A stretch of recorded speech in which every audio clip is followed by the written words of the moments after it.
Hello friends, welcome to evolution classes. तो चलिए start करते हैं एडुटेरिया प्रखर एमसीक्यू बैच को।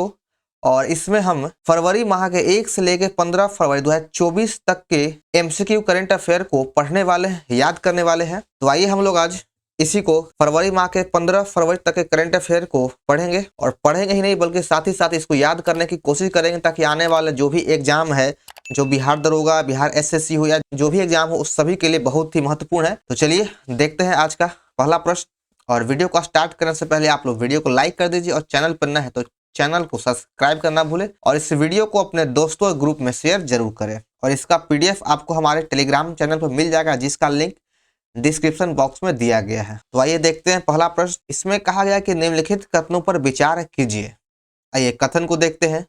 भारतीय राष्ट्रीय भुगतान निगम एनपीसीआई वित्त मंत्रालय के अंतर्गत कार्य करती है। एनपीसीआई वर्ष 2017 में लॉन्च किया गया है। एनपीसीआई भारत में सभी खुदरा भुगतान प्रणालियों के लिए एक छत्र संगठक है। Bharat bill pay, UPI, Bhim इत्यादि एनपीसीआई का एक खुदरा भुगतान उत्पाद है। तो इसमें से कह रहा कि कौन सा कथन सही है। तो आइए हम लोग देखते हैं कि भारतीय राष्ट्रीय भुगतान निगम एनपीसीआई वित्त मंत्रालय नहीं बल्कि आरबीआई के अंतर्गत कार्य करता है। और एनपीसीआई की स्थापना 2008 में किया गया था। तो 1 और 2 गलत है, बाकी आपका 3 और 4 सही है। ये दोनों सही है, तो इसमें से ऑप्शन 3 हो जाएगा। 3 और 4 सही है। चलिए अगला प्रश्न है। हाल ही में स्वाति पोर्टल किस मंत्रालय के द्वारा लॉन्च किया गया है। स्वाति पोर्टल को विज्ञान एवं प्रौद्योगिकी मंत्रालय के द्वारा लॉन्च किया गया है। नेक्स्ट क्वेश्चन है, इस पर भी विचार करना है। भारत की पहली हाइपर वेलोसिटी विस्तार सुरंग प्रशिक्षण सुविधा का सफलतापूर्वक प्रशिक्षण आईआईटी मद्रास के द्वारा किया गया। तो यह बिल्कुल गलत है, यह आईआईटी कानपुर के द्वारा किया गया है। आईआईटी कानपुर के द्वारा किया गया है, तो पहला गलत हो गया। जिगर ठंडा एक 34 मीटर लंबी सुविधा है, और यह भारत की पहली हाइपर वेलोसिटी विस्तार सुरंग पर प्रशिक्षण सुविधा है। तो यह भी गलत है, यह 34 नहीं बल्कि यह 24 मीटर लंबा यह सुविधा है। यह 30 से 10 किलोमीटर प्रति घंटा नहीं बल्कि यहाँ पर हो जाएगा 30 से 10 किलोमीटर प्रति सेकंड के बीच उड़ान गति उत्पन्न करने में सक्षम है। तो इसमें से तीनों कथन गलत है। तो पूछ रहा है कि असत्य कथन का चुनाव कीजिए। तो इसमें से सभी कथन गलत है। आपको सभी का हम बता चुके हैं कि सही क्या होगा। यह आईआईटी कानपुर के द्वारा किया गया है। इसकी लंबाई 24 मीटर है, और यह 3 से 10 किलोमीटर प्रति सेकंड का इसका उत्पन्न गति है। नागोया प्रोटोकॉल के संदर्भ में निम्नलिखित कथनों पर विचार कीजिए। इसे वर्ष 2010 में नागोया जापान में अपनाया गया था, और तथा इसे अक्टूबर 2014 में लागू किया गया। तो हाँ, बिल्कुल सही है यह कथन। यह एक वैश्विक समझौता है जो आनुवांशिकी संसाधनों से लाभ के निष्पक्ष और न्यायसंगत बंटवारे से संबंधित है। तो यह भी सही हो जाएगा। भारत इसका सदस्य राष्ट्र नहीं है, तो बिल्कुल भी गलत है। भारत जो है यह नगोया प्रोटोकॉल का सदस्य राष्ट्र है, तो इसलिए ऑप्शन नंबर 3 गलत है। तो आइए देखते हैं पूछ क्या रहा है। तो आपको सबसे ज्यादा ध्यान यहाँ पर रखना है कि इसमें से पूछ क्या रहा है, गलत या सही को पूछ रहा है। तो ये बोल रहा है कि इसमें से कितने कथन सही है। सही कौन है, तो 1 और 2 सही है। तो इसमें से केवल 2 कथन सही है, 1 गलत है। चलिए आगे बढ़ते हैं। हाल ही में किसके द्वारा एक नए जलवायु लक्ष्य की घोषणा किया गया, जिसका उद्देश्य यूरोपीय संघ के द्वारा 2040 तक ग्रीन हाउस उत्सर्जन को 1990 के स्तर से 90% तक कम करना है। तो इसका सही आंसर हो जाएगा ऑप्शन नंबर 3। यहाँ पर यूरोपीय संघ 2040 तक ग्रीन हाउस उत्सर्जन को 90% तक कम करना है। चलिए अगला प्रश्न है। 7वें हिंद महासागर सम्मेलन के 7वें संस्करण का आयोजन कहाँ किया गया था। इसके 7वें संस्करण का आयोजन पर्थ ऑस्ट्रेलिया में किया गया। पर्थ ऑस्ट्रेलिया में किया गया है। पहला डिजिटल फ्यूचर स्किल शिखर सम्मेलन का आयोजन कहाँ किया गया है। इसके पहले शिखर सम्मेलन का आयोजन गुवाहाटी असम में किया गया। असम के गुवाहाटी में इसका आयोजन किया गया है। चलिए बढ़ते हैं अपने अगले प्रश्न की ओर। और 8 नंबर में कथन और एक कथन को दिया गया है। सीएमएस कॉप 14 का आयोजन समरकंद उज्बेकिस्तान में किया गया। तो बिल्कुल सही है यह कथन। सीएमएस कॉप 13 का आयोजन गांधीनगर गुजरात में, यानी सीएमएस कॉप 13 का आयोजन भारत के गुजरात में किया गया था। और भारत 1983 से इसके सदस्य देश के रूप में शामिल है। तो पूछ रहा है कि इसमें से सत्य कौन है, तो इसमें से तीनों कथन सही है। CMS COP14 का आयोजन समरकंद उज्बेकिस्तान में किया गया है। COP13 का आयोजन गांधीनगर गुजरात में किया गया है। अगला प्रश्न है, निम्नलिखित कथन पर विचार करें और बताना कि इसमें से सत्य कौन है। ई जागृति पोर्टल उपभोक्ता मामले, खाद्य और सार्वजनिक वितरण मंत्रालय की एक पहल है। तो हाँ, बिल्कुल सही है, यह सही है दोस्तों। और ग्रो पोर्टल नीति आयोग के द्वारा लॉन्च किया गया है। तो यह भी दोस्तों सही है, ग्रो पोर्टल नीति आयोग के द्वारा लॉन्च किया गया है। तो इसमें से दोनों कथन सही है। चलिए अगला प्रश्न है, हाल ही में मानव में न्यूरालिंक डिवाइस यानी ब्रेन कंप्यूटर इंटरफेस के सफल प्रत्यारोपण के संबंध में घोषणा किसके द्वारा किया गया था। तो ये जो सभी घोषणा है यह एलन मस्क के द्वारा किया गया, जो अभी हाल ही में काफी चर्चा में था। तो ऑप्शन 3 सही हो जाएगा। अगला प्रश्न है कि माली, नाइजर, बुर्किना फासो पश्चिमी अफ्रीकी ब्लॉक इकोवास से बाहर होने की घोषणा कर दिया है। तो इस प्रश्न की चर्चा हम पहले वाले सेट में भी कर चुके हैं कि इकोवास से बाहर होने वाला देश है माली, नाइजर और बुर्किना फासो। इकोवास में पश्चिमी अफ्रीकी में 15 देश शामिल है और इसकी स्थापना 1975 ईस्वी में लागोस संधि के माध्यम से किया गया था। भारत को 2004 से इकोवास में पर्यवेक्षक का दर्जा प्राप्त है। तो इसमें से सत्य कौन है, तो इसमें से सभी कथन यानी चारों कथन सही है। चलिए आगे बढ़ते हैं। हाल ही में जारी टॉमटॉम ट्रैफिक इंडेक्स में सबसे अधिक जाम की स्थिति में भारत के कौन से 2 शहर को विश्व के शीर्ष 10 शहरों में शामिल किया गया है। तो भारत के वो 2 शहर है बेंगलुरु और पुणे, यहाँ पर सबसे अधिक जाम की समस्या है। अगर पूछे कि विश्व में सबसे अधिक जाम या धीमा शहर कौन है, तो वो ब्रिटेन का लंदन है जो सबसे स्लो शहर है। विश्व सतत विकास शिखर सम्मेलन के 23वें संस्करण का आयोजन कहाँ किया गया है। इसके 23वें संस्करण का आयोजन नई दिल्ली में किया गया है। विश्व सतत विकास शिखर सम्मेलन के 23वें संस्करण का आयोजन नई दिल्ली में किया गया है। श्री राम सिंह जी का संबंध किससे है, तो इनका संबंध कूका आंदोलन से और नामधारी संप्रदाय दोनों से है। तो 14 का ऑप्शन 3 हो जाएगा, ए और बी दोनों। अगला प्रश्न है, हाल ही में किस राज्य सरकार के द्वारा चिरंजीवी योजना का नाम बदलकर मुख्यमंत्री आयुष्मान आरोग्य योजना किया गया है। तो यह राजस्थान में किया गया है। राजस्थान में एक योजना थी चिरंजीवी योजना और उसका नाम बदलकर अब मुख्यमंत्री आयुष्मान आरोग्य योजना कर दिया गया है। हाल ही में चर्चा में रहा अहलान मोदी कार्यक्रम के तहत प्रधानमंत्री मोदी के द्वारा किस देश के प्रवासी भारतीयों को संबोधित किया गया है। अहलान मोदी कार्यक्रम के तहत संयुक्त अरब अमीरात के प्रवासी भारतीयों को संबोधित किया गया है। 3 नंबर सही हो जाएगा। आगे बढ़ते हैं। देखिए 17 नंबर में कहा गया है कि हाल ही में जेमिनी नामक एक ऐप किसके द्वारा लॉन्च किया गया है, जिसके द्वारा स्मार्टफोन पर डिजिटल ब्रेन से तुरंत जुड़ने में मदद मिलेगी। यह जो जेमिनी ऐप है यह गूगल के द्वारा ही लॉन्च किया गया। 7 का 1 हो जाएगा। अगर आप लोग अगर हाल ही में फ़ोन को अगर अपडेट किए होंगे तो उसमें एक जेमिनी ऐप अपने आप इंस्टॉल हो चुका होगा। तो वही है, यह चैट जीपी की तरह ही एक काम करने वाला ऐप है जो गूगल के द्वारा जेमिनी ऐप लॉन्च किया गया है। वैश्विक पर्यावरण सुविधा परिषद की पहली ग्लोबल बायोडाइवर्सिटी फ्रेमवर्क फंड परिषद की बैठक कहाँ हुआ है। तो इस परिषद का बैठक वाशिंगटन DC USA में किया गया है। 19 नंबर है कि निम्नलिखित कथनों पर विचार करें। ट्रांसपेरेंसी इंटरनेशनल द्वारा 180 देशों की करप्शन परसेप्शन रिपोर्ट जारी किया गया। तो हाँ, बिल्कुल सही है यह। और भारत 180 देशों में से 93वां स्थान प्राप्त हुआ है। भारत को 93वें स्थान प्राप्त हुआ है। शीर्ष 3 देश है डेनमार्क, फिनलैंड और न्यूजीलैंड। तो इसमें से तीनों कथन सही है। और पूछ रहा है कि कितना कथन गलत है, तो गलत कोई भी नहीं है, गलत इसमें से कोई नहीं है। किस राज्य के गुप्तेश्वर वन को राज्य के चौथे जैव विविधता स्थल के रूप में मान्यता दिया गया है। तो यह जो गुप्तेश्वर वन है यह उड़ीसा राज्य में है। इसी को चौथे जैव विविधता स्थल के रूप में मान्यता दिया गया है। भारत सरकार ने देश की आंतरिक सुरक्षा सुनिश्चित करने और उत्तर पूर्वी राज्यों की जनसंख्या संरचना को बनाए रखने के लिए किस देश की सीमा पर फ्री मूवमेंट रीजन FMR को खत्म करने का निर्णय लिया गया है। तो यह फ्री मूवमेंट रीजन भारत और म्यांमार के बीच था, तो इसको खत्म करने का निर्णय लिया गया है। इसमें होता यह था कि अरुणाचल प्रदेश का सीमा यह म्यांमार से लगा हुआ है, तो इन दोनों देश या फिर अरुणाचल प्रदेश या म्यांमार के जो भी इस सटे बॉर्डर से सटे जो लोग हैं उसको 16 किलोमीटर या तो म्यांमार में या फिर म्यांमार के लोग 16 किलोमीटर अरुणाचल प्रदेश में आकर व्यापार या फिर आवागमन कर सकते हैं बिना वीजा का। तो यही था फ्री मूवमेंट रीजन, जिसे खत्म करने का निर्णय लिया गया है। अब अगला प्रश्न है कि निम्नलिखित संगीतकारों पर विचार कीजिए। जाकिर हुसैन, गणेश राजगोपालन, शंकर महादेवन, AR रहमान।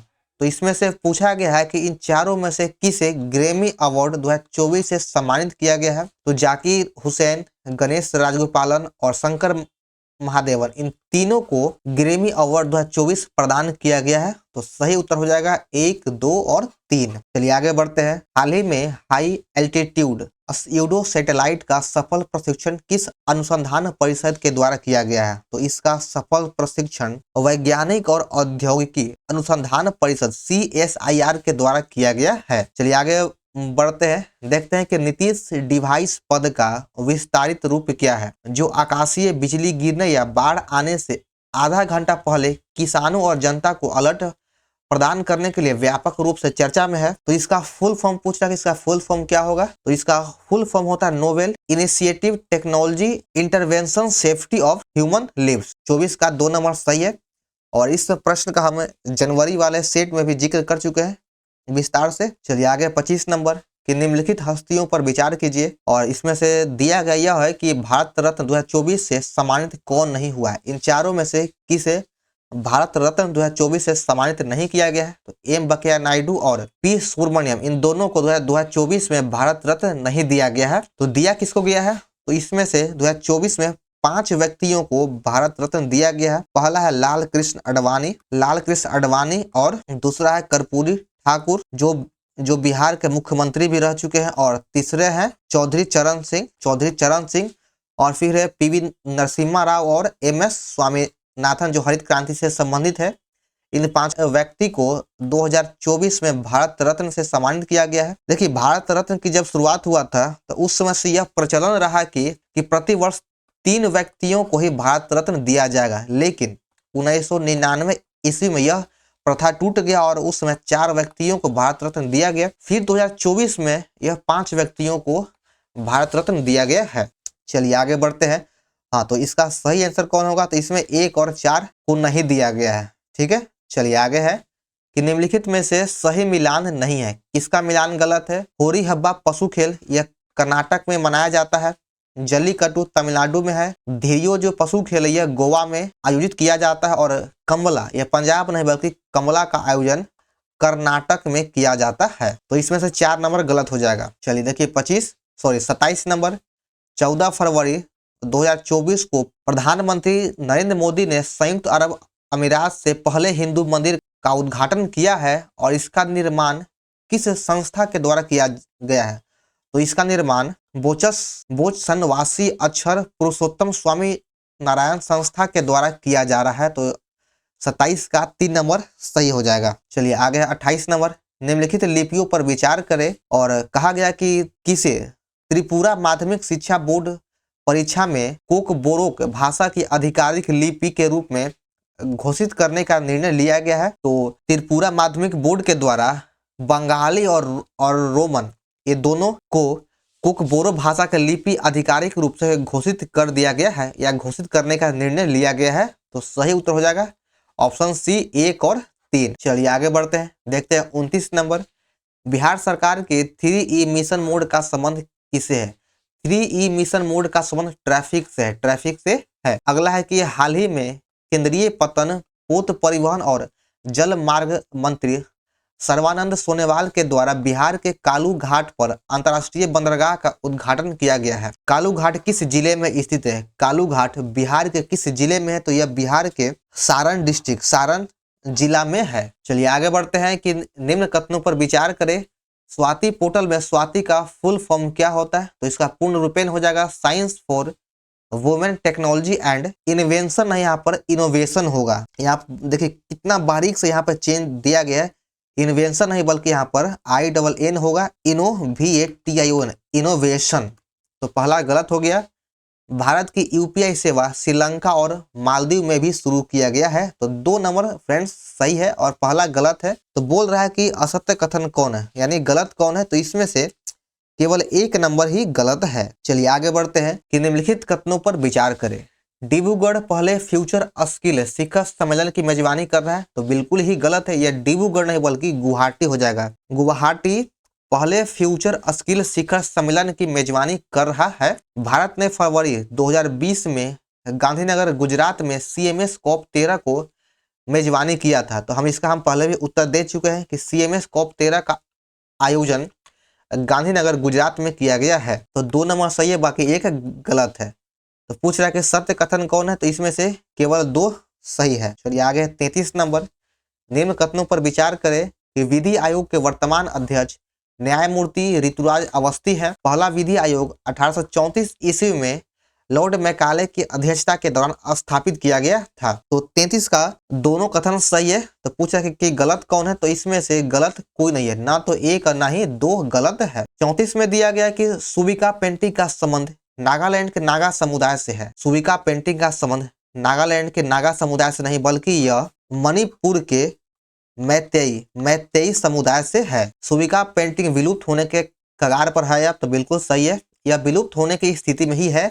सत्य कथन कौन है, तो इसमें से केवल 2 नंबर सही है, बाकी 1 आंकड़ा गलत है। गलत इसलिए है कि सुविका पेंटिंग का संबंध मणिपुर के मैतेई समुदाय से है। निम्न कथनों पर विचार करें कि हाल ही में कृषि मंत्रालय के द्वारा ग्रो पोर्टल को लॉन्च किया गया है, तो बिल्कुल गलत हो जाएगा। इससे पहले वाले प्रश्न में हम आपको बताए हैं कि ग्रो पोर्टल नीति आयोग के द्वारा लॉन्च किया गया है। नीति आयोग के द्वारा ग्रो पोर्टल को लॉन्च किया गया है, तो पहला गलत है। इसके तहत भारत के सभी जिलों में कृषि वानिकी उपयुक्त होने का आकलन करने के लिए रिमोट सेंसिंग और GIS तकनीक का उपयोग किया गया है।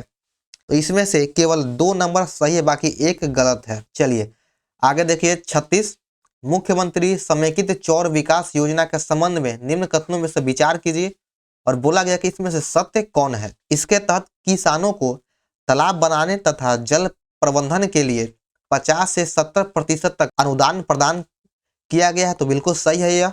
और यह योजना 21 से 22 में पायलट प्रोजेक्ट के तहत दरभंगा, सिवान आदि जिलों में लागू किया गया है। तो इसमें से दोनों कथन सही हो जाएगा, गलत कोई नहीं है। देखिए 37 नंबर, 58वां ज्ञानपीठ पुरस्कार केवल उर्दू कवि गुलजार को दिए जाने की घोषणा किया गया, तो नहीं, केवल उर्दू को नहीं बल्कि यह संस्कृत विद्वान राम भद्राचार्य को भी दिए जाने की घोषणा किया गया है। और जी शंकर कुरूप पहले ज्ञानपीठ पुरस्कार विजेता है, तो पहला गलत है और दूसरा सही है। तो असत्य कौन है, तो इसमें से 1 नंबर असत्य है। चलिए 38 नंबर में दिया गया है कि निम्न में से किस अधिकारी को फिट इंडिया मूवमेंट का ब्रांड एम्बेसडर बनाया गया है। तो इसमें से नरेंद्र कुमार यादव को फिट इंडिया मूवमेंट का ब्रांड एम्बेसडर बनाया गया है, 2 नंबर सही हो जाएगा, नरेंद्र कुमार यादव। 39 नंबर है, विश्व सरकार शिखर सम्मेलन 2024 का आयोजन ब्राजील में संपन्न हुआ। तो यह ब्राजील में नहीं बल्कि दुबई में संपन्न हुआ है, यह दुबई में संपन्न हुआ है, तो पहला गलत हो गया। भारत को आर्टिफिशियल इंटेलिजेंस AI संचालित सरकारी सेवा हेतु 9वां GOV टेक पुरस्कार प्रदान किया गया है, तो 2 नंबर सही हो जाएगा, बाकी 1 गलत है। तो इसमें असत्य को पूछ रहा कि इसमें से गलत कौन है, तो इसमें से पहला कथन केवल 1 गलत है, बाकी 2 सही है। चलिए अगला प्रश्न है 40 नंबर, सारण में गंडक नदी में घड़ियाल तथा कछुए के लिए राज्य का पहला प्रजनन केंद्र स्थापित करने का निर्णय लिया गया है, तो बिल्कुल गलत हो जाएगा। जो घड़ियाल और कछुए के लिए बिहार राज्य का पहला प्रजनन केंद्र स्थापित करने का निर्णय बेतिया में लिया गया है, बेतिया में किया जाएगा, सारण में नहीं। इस कार्य हेतु अमेरिका के कैलिफोर्निया स्थित लॉस एंजिलस चिड़ियाघर बिहार की मदद करेगा, तो हाँ बिल्कुल सही है। तो इसमें से पूछ रहा है कि सत्य कौन है, तो इसमें से केवल 2 नंबर सही है, बाकी पहला गलत है। गलत क्यों था ये अभी हम आपको बता चुके हैं। आगे 41 नंबर, डॉक्टर हेज जी गिंगोब का निधन हो गया और इनका संबंध कहाँ से है, तो इनका संबंध नामीबिया से है, 3 नंबर सही हो जाएगा, नामीबिया। और जब नामीबिया से कुंदा नेशनल पार्क भारत में तेंदुआ को जब लाया गया था, तो इसमें डॉक्टर हेज जी गिंगो का अहम योगदान था, अहम रोल रहा है। 42 नंबर में इस कथन पर विचार करना है कि भारतीय स्पेस एजेंसी इसरो के द्वारा जलवायु परिवर्तन के अध्ययन हेतु पेश उपग्रह को लॉन्च किया गया है।